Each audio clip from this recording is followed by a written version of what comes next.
Hello বন্ধুরা, good morning সবাইকে। তোমরা সবাই কেমন আছো? আশা করি ভালোই আছো, আর আমরাও ভালো আছি। তো সকালবেলা ঘুম থেকে উঠে তারপরে এই যে বাসি কাজকর্ম শুরু করে দিলাম, রোজকার যা ডিউটি আর কি। তো ঘরটর ঝাড় দেওয়া হয়ে গেছে, তারপরে এই যে উঠোন ঝাড় দিচ্ছি এখন। আর ছেলের তো পরীক্ষা চলছে, তো সেই জন্যই একটু সকাল সকাল ঘুম থেকে উঠতে হয়, তা না হলে তো পেরে ওঠা যাবে না। তো সমুদ্রের ব্যাপারেও কাজ আছে, ও কাজে যাবে। ও যদি কাজে না যেত তাহলে পরে আমার কোনো অসুবিধা ছিল না, স্কুলে ওই নিয়ে যেত। তো যেহেতু কাজে যাবে, আমাকে স্কুলে যেতে হবে, সেজন্য একটু তাড়াতাড়ি কাজকর্মগুলো সেরে নিতে হবে। তো এই যে উঠোন ঝাড় দেওয়া প্রায় হয়ে গেছে, আর সমুদ্র ঠাম্মি যাচ্ছে রান্নাঘরে গ্যাস মোছার জন্য। এখন আমি বাসন টাসনগুলো মাজবো, তারপরে ভাত বসাবো। পরে যখন সবাই উঠবে তারপরে হবে চা। কারণ আজকে আর ওই অপেক্ষা করলে চলবে না যে সবাই কখন উঠবে, চা খাবো তারপরে ভাত বসাবো, সেটা আর করছি না আজকে। তো যাই হোক, গতকাল রাতের যে এঁটো বাসনগুলো ছিল সেগুলো এখন মেজে নিচ্ছি। তারপর তো হাঁড়ি কড়াই এগুলো আছেই, তো বাসনগুলো মেজে আগে রেখে আসি।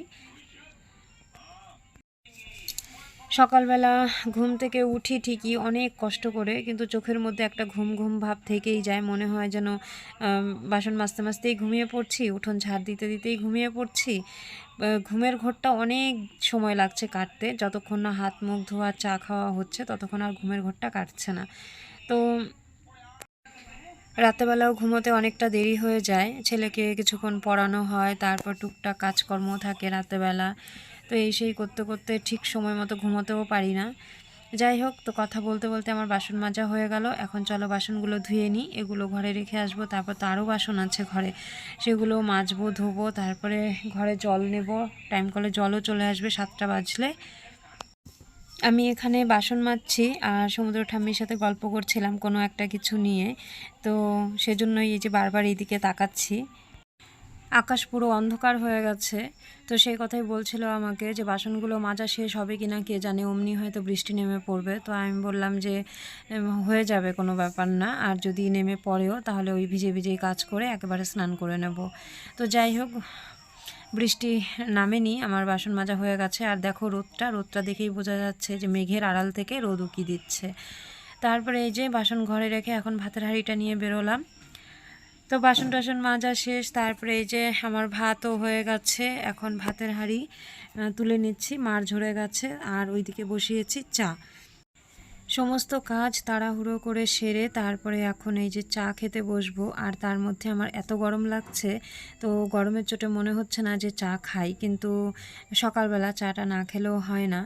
আর আমাদের এই রান্নাঘরটার মধ্যে ভীষণই গরম, চারিদিকে কোথাও একটু ফাঁক ফোকর নেই যে উনুনে রান্না করি। তো একটুখানি ধোঁয়া বেরোনোর জন্য তো একটু জায়গা থাকে, সেই জায়গাটুকুও নেই, জানি না কেন রাখিনি সেই জায়গাটা। তো হাওয়া বাতাস একদমই ঢোকে না। আর ওই ঘরে গিয়ে ফ্যানের নিচে বসে চা খেলে তাড়াতাড়ি চা ঠান্ডা হয়ে যায়, ভালো লাগে না। সেজন্য গরমে কষ্ট করে এখানে বসেই গরমের মধ্যে গরম গরম চা খাই আমরা। তো মুড়ি এনেছে সকালবেলা, মুড়িটা ঢেলে নিচ্ছে, আর চাও হয়ে গেছে। এখন চা ছেঁকে চলো আমরা চাটা খেয়ে নিই। আর সমুদ্রের পাপা ঘুম থেকে উঠেই হাত মুখ ধুয়ে ফ্রেশ হয়ে চলে গেছিলো বাজারে। তো বাজার থেকে নিয়ে এসছে পাবদা মাছ, দাঁড়াও তোমাদেরকে পরে দেখাবো, কারণ এখন আর মাছটাকে হাত দিয়ে ধরছি না। তো এদিকে ভাতের মধ্যে দিয়েছিলাম করলা সেদ্ধ। ও সকালবেলা একদমই ভাত খেতে চায় না, যদি ওই করলা সেদ্ধ থাকে তাহলে সেটাকে ভালো করে লঙ্কা দিয়ে ঝাল ঝাল করে মাখা করে তারপরে খায়। ওর নাকি ওরকম খেতে ভালো লাগে। মানে গরম ভাতের সাথে করলা সেদ্ধ খেতে ভালোই লাগে সবারই, মানে যারা তেতো খেতে পারো আর কি। এগুলা নদীর থেকে ধরে যে এই যে আমিও চা খাওয়া শুরু করে দিলাম। কালকে একটা বেটা মিঠুনে ঠাক মারছি যাচ্ছে সাথে রোদ্রে কে দিব দিব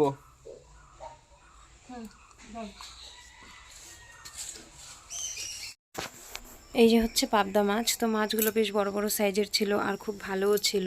যেহেতু স্কুলে যাব, তো স্নান করব, সেজন্য আমি মাছগুলো কেটে ধুয়ে পরিষ্কার করে রেখে তারপরে স্নান করে সমুদ্রকে নিয়ে যাব। 1.5 ঘন্টার পরীক্ষা শেষ হলে বাড়ি ফিরে এসে তারপরে আবার রান্না করব। তো কাটা ধোয়া হয়ে গেছে, এই যে রেখে দিলাম। আর ওইদিকে ছেলেকে আগেই স্নান করিয়ে দিয়েছি। এই তো ও এখানে এই যে বসে আছে।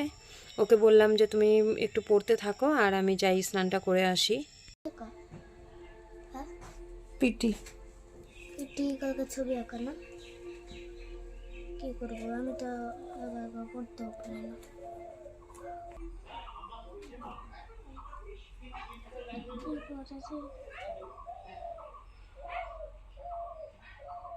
হবে না, আমি লাগিয়ে দেবো। এমনি করে লাগাবো। এখন বাজে 2টো। তো বাড়ি ফিরে এসেছি, স্কুল থেকে এসে দেখি সমুদ্র ঠাম্মি এত সুন্দর মাছগুলোকে কচু দিয়ে আলু দিয়ে ঝোল রান্না করে রেখেছে। তো আমার দেখে খুব খারাপ লাগলো। আমি ভেবেছিলাম যে বাড়ি ফিরে এসে সর্ষে বাটা দিয়ে আর কি রান্না করব। তো জানি না কেন এরকম করলো, আমি বলেও গেছিলাম। তারপরে দেখে তো মনটা খুব খারাপ হয়ে গেল। আর মাছটাকে ভাজার সময় একদম পুড়ে ফেলেছিল। তো ভাত রান্না হয়নি, সেজন্য আমি এখন এই যে শাড়িটাও চেঞ্জ করিনি, চাল ঠাল ধুয়ে দিলাম, হাত মুখ ধুয়ে নিয়েছি, তারপরে ভাত বসালাম। এখন ভাত নামিয়ে যা কাজ আছে সব সেরে নিয়ে তারপরে একেবারে ফ্রেশ হব। তো কচুরলতিগুলো আগে একদিন কেটে রেখেছিল, মানে 2 দিন আগে, তো সেগুলো ঘরেই ছিল, একটুখানি রসটা টানলে তাহলে ভালো হয়। তো এই যে আজকে রান্না করলাম। তারপরে যে বিকালবেলা এখন বারান্দাটাও একটু ধুয়ে মুছে নিয়েছি, আর আমি এখন করব স্নান। তো সমুদ্র ঠাম্মিও স্নান করে এসেছে। তো চলো ভিডিওটাও আজকে এখানেই শেষ করছি, আমরা এখন খাওয়া দাওয়া করব।